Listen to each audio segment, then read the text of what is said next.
dans la perspective de notre formation à distance.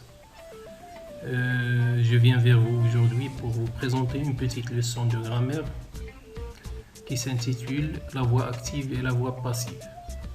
Donc l'objectif de notre cours d'aujourd'hui consiste à savoir comment faire la transformation d'une phrase de la voix active à la voix passive et quels sont les changements entraînés ou bien qu'on peut entraîner lors de cette transformation. Tout d'abord, il faut savoir que dans une phrase à la voix active, le sujet fait l'action. Ceci veut dire que si nous prenons l'exemple de Daniel mange du fromage, vous voyez que le sujet de la phrase est Daniel, mange c'est le verbe, du fromage c'est un complément d'objet direct. Bien. Donc, vous voyez que celui qui fait l'action c'est Daniel, c'est le sujet. Donc c'est pourquoi on dit que dans cette phrase qui est à la forme active, le sujet fait l'action. C'est Daniel qui fait l'action de manger du fromage. Par ailleurs, dans une phrase à la voix passive, le sujet subit l'action. Ça veut dire que le sujet qui a déjà fait l'action dans la phrase active va subir l'action. Et lorsqu'on fait la transformation, on peut obtenir la phrase suivante. Le fromage est mangé par Daniel. Le fromage subit l'action. L'action d'être mangé par Daniel. Donc, si vous observez bien, le fromage était le complément d'objet direct dans la phrase active. Il devient sujet. Et Daniel qui était sujet devient complément d'agent. Complément d'agent introduit par la préposition par. Et par Daniel, ça devient on l'appelle un groupe prépositionnel. De la voix active à la voix passive, les deux phrases doivent garder le même sens. Ça, c'est une règle. Ça veut dire que ce soit à la voix active ou à la voix passive, la phrase doit garder le même sens. Donc, si nous prenons l'exemple suivant, les fleurs couvrent la prairie, qui est à la voix active, vous voyez que les fleurs est un sujet, couvre c'est un verbe, la prairie c'est un complément d'objet direct. Donc la phrase elle est à la voix active. Je pense que c'est clair. On peut avoir la phrase suivante à la voix passive. Ça veut dire la prairie qui était complément d'objet direct devient sujet. Couvre, le verbe couvrir au présent de l'indicatif à la voix active va devenir est couverte. Couverte de quoi? De fleurs. De, c'est la préposition. Donc fleur, c'est un complément d'agent. Donc là, on a une phrase à la voix passive. Vous allez me poser la question, mais où est par, la préposition par? Je vais vous répondre tout simplement que dans une phrase à la voix passive, on peut avoir soit la préposition par, soit la préposition de. Cela dépend du cas. Mais dans la plupart des cas, on trouve la préposition par. Mais dans certains cas particuliers, on peut obtenir la préposition de. Aussi, une phrase active peut être transformée en phrase passive si le verbe est suivi d'un complément d'objet direct. Ça, c'est fondamental. Ça veut dire, on ne peut pas parler d'une transformation passive si la phrase qui est à la voix active ne contient pas un complément d'objet direct. Autrement dit, si vous prenez l'exemple suivant, Nathalie se promène dans la forêt, vous allez voir que la phrase ne contient pas de complément d'objet direct. Mais au contraire, elle contient un complément circonstanciel de lieu, dans la forêt. Et donc, est-ce qu'on peut dans ce cas-là faire la transformation passive? La réponse est tout simplement non. parce que cette phrase ne comporte pas de COD. On ne peut pas, ou bien on ne peut donc pas la mettre à la voix passive. En outre, on ne peut donc utiliser la voix passive que si le verbe est transitif, direct. Ça veut dire transitif direct, ça veut dire un verbe qui nécessite la présence d'un complément d'objet direct. C'est-à-dire il peut être accompagné d'un complément d'objet direct. À travers les exemples illustratifs que vous allez voir, vous pouvez comprendre clairement les mécanismes de la transformation de la voix active à la voix passive. Le premier exemple, les spectateurs applaudissent le chanteur. Ça, c'est la voix active. Le sujet, c'est les spectateurs. Applaudissent, c'est le verbe. Le chanteur, c'est un complément d'objet direct. Les spectateurs applaudissent qui? Applaudissent le chanteur. Lors de la transformation passive, c'est ce que vous allez voir dans le deuxième tableau, vous allez obtenir le chanteur est applaudi par les spectateurs. Regardez les changements que la phrase a connu. Regardez, le chanteur qui était COD devient sujet. Ça veut dire qu'il y a un changement de place ou bien de fonction. Le chanteur sujet applaudissent. Le verbe applaudir au présent de l'indicatif à la troisième personne du pluriel va devenir est applaudi.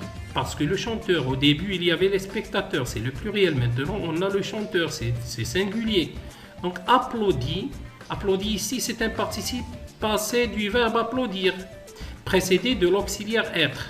Donc, toujours l'auxiliaire être. Dans la transformation passive, on recourt à l'auxiliaire être. Donc, être au présent. Pourquoi elle est au présent? Parce que le verbe de la phrase à la voix active, applaudissent, elle est au présent. Donc, qu'est-ce qu'on fait? Nous prenons l'auxiliaire être, on la conjugue au temps du verbe de la voix active et on lui ajoute le participe passé du verbe de la phrase active. Ça veut dire est applaudi. N'oublions pas une chose très importante, qu'avec l'auxiliaire être, il y a toujours l'accord. On accorde le participe passé. Dans le cas que vous voyez, on a le chanteur c'est un nom singulier, masculin singulier, donc applaudi prend i à la fin, on n'accorde pas. Voilà. Et par la suite, le complément d'objet direct va devenir, ou bien le complément d'agent prend la place du complément d'objet direct. Pourquoi on l'appelle complément d'agent? Parce qu'il est précédé de la préposition par. Et donc on obtient par les spectateurs. Par les spectateurs, ça s'appelle un groupe prépositionnel. Voilà. Donc, il prend la fonction d'un complément d'agent. Donc, ce que je viens d'expliquer tout à l'heure, je vais le réexpliquer autrement. Donc, lors de cette transformation, les mots changent de place dans la phrase et changent de fonction. Voilà. Donc, le sujet devient complément d'agent. Le complément d'objet direct devient sujet. Le sujet qui a fait l'action dans la phrase active, par la suite, dans la phrase passive, il subit l'action. Le complément d'objet direct, le chanteur à la voix active devient le sujet à la voix passive. Le sujet, les spectateurs à la voix active devient le complément d'agent à la voix passive. Donc il y a un croisement de rôles. Le verbe actif applaudisse se transforme. Le nouveau groupe verbal passif se forme avec l'auxiliaire être. Je dis bien et j'insiste, l'auxiliaire être et non pas l'auxiliaire avoir. Employé en même temps, je souligne et je précise, employé en même temps que le verbe de la phrase active, suivi du participe passé toujours accordé. Accordé, ça c'est un point sur lequel j'aimerais bien attirer votre attention. Toujours accordé avec le sujet, est applaudi. Si par exemple, à la place de chanteur, je mis la chanteuse, est applaudi, j'ajoute le E. C'est bon? D'accord. Alors, une autre remarque. Quand le sujet actif est en, ça veut dire lorsqu'on a une phrase à la forme active qui commence par un sujet qui est en, Ça veut dire le pronom indéfini en à la forme passive, il n'y a pas de complément d'agent.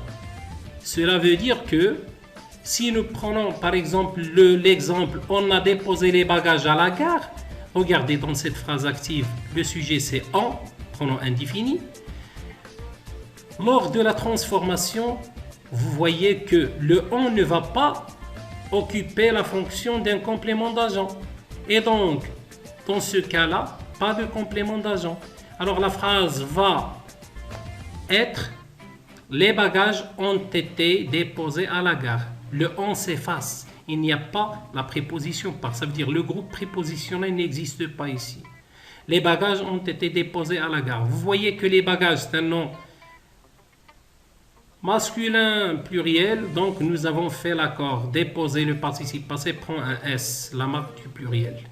Ont été. Pourquoi ont été? Parce que ici nous avons conjugué le verbe être au passé composé parce que le verbe de la phrase active était au passé composé, à déposer. Donc, ont été déposés. Voilà. Dans la phrase passive, le verbe est sous une forme composée. C'est normal, c'est naturel. Donc, le présent devient passé composé, etc. Donc, la phrase passive, le groupe verbal de la phrase passive devrait nécessairement être, si vous voulez, sous une forme composée. Ça veut dire l'auxiliaire plus le participe passé du verbe, et ce participe passé s'accorde en genre et en nombre. Deuxième point, lorsque l'on transforme une phrase à la forme active en une phrase à la forme passive, on doit respecter le temps de la phrase et ne pas oublier d'accorder le participe passé du verbe. C'est ce que je viens de mentionner tout à l'heure. Donc, l'accord, c'est obligatoire. Donc, les exemples suivants, à titre illustratif, vont vous permettre de mieux comprendre et conceptualiser cette notion de la transformation passive.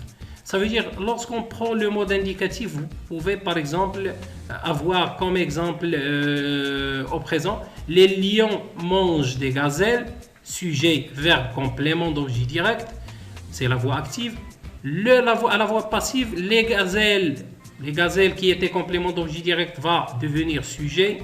Les lions qui étaient sujet va devenir complément d'agent. Il y a la préposition par et le verbe mange au présent de l'indicatif va se transformer au passé composé. Ça veut dire va être transformé au passé composé. Ça veut dire je prends l'auxiliaire être, je la conjugue au présent de l'indicatif plus le participe passé du verbe manger. Vous voyez bien qu'il y a ES à la fin. Ça veut dire la marque c'est l'accord, c'est le féminin plus le pluriel. Les gazelles, c'est féminin pluriel. Donc ES, c'est obligatoire. À l'imparfait, les lions mangeaient des gazelles. Manger, donc le verbe manger à l'imparfait, troisième personne du pluriel.